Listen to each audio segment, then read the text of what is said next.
Now let's look at how we solve quadratic equations through factorisation. Remembering that we use these solving quadratic skills to be able to find either the roots of a function or where we might be trying to find where a quadratic function intercepts a linear line. Let's now take a look at how we might try and find the solution when we're trying to solve quadratic equations. For example, let's say I had the quadratic x squared plus 7x plus 10 is equal to 0. I want to know what values of x would make this statement, this equation, true. Now when we've got these quadratic expressions, especially when they've got simple solutions or rational solutions, we can follow a simple step by step to be able to find the solutions of them. The first step that we need to do is to make sure that our quadratic expression or quadratic equation here is equal to 0, which in this case it actually is. And the second step, which we're not needing to do here also, is to check to see whether there's any common factors that exist between our terms here, which in this case there isn't. So what we then look to do is we want to factorise this using any factorisation method that we know. And what I know is I can use sum and product here. So I'm looking for a sum that's equal to 7 and a product that's equal to 10. And the two numbers that will work here will be positive 2 and positive 5. So when I go to factorise this, this will be equal to x plus 2, x plus 5, which will be equal to 0, which now introduces my null factor law from our previous video. So I've got a number multiplied by another number, and when I do that, it equals 0. So what that means is either my x plus 2 has to equal 0, or my x plus 5 has to equal 0. Now to make the x plus 2 equal 0, my x would need to be negative 2, because negative 2 plus 2 will be 0. So one of the solutions here will be negative 2. And to make this one 0, it'll need to be negative 5. So my two solutions here that work to make this equation equal 0 is either letting x equal negative 2 or letting x equal negative 5. But let's take a look at another example.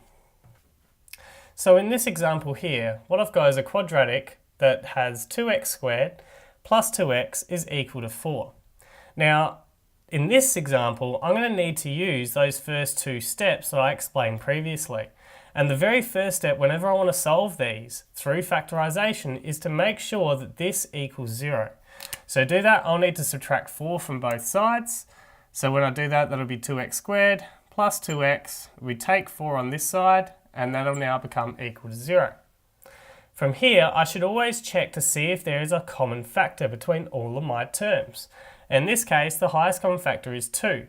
So when I remove that, it'll be left with x squared plus x, take 2, is equal to 0.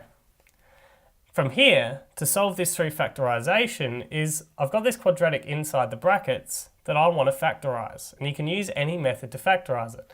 But in this case, I'm looking for two numbers with a sum that's positive 1 and a product that's negative 2. Now, the only two numbers that will work here will be x plus 2 and x take 1. So positive 2 and negative 1, when you add them together, will equal positive 1. When you multiply them, it will equal negative 2. So now from here, I've got my null factor law again. I've got a number multiplied by another number multiplied by another number that equals 0.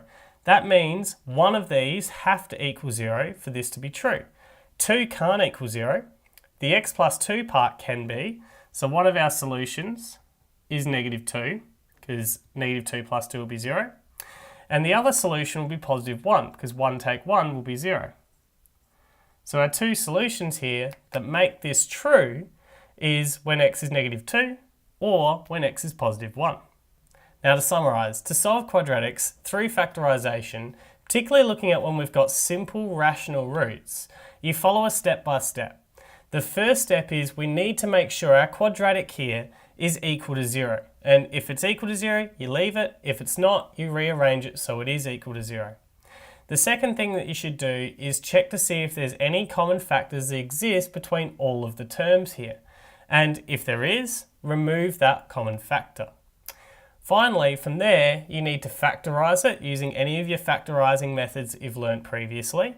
And once you've factorised like this, you end up with this null factor law.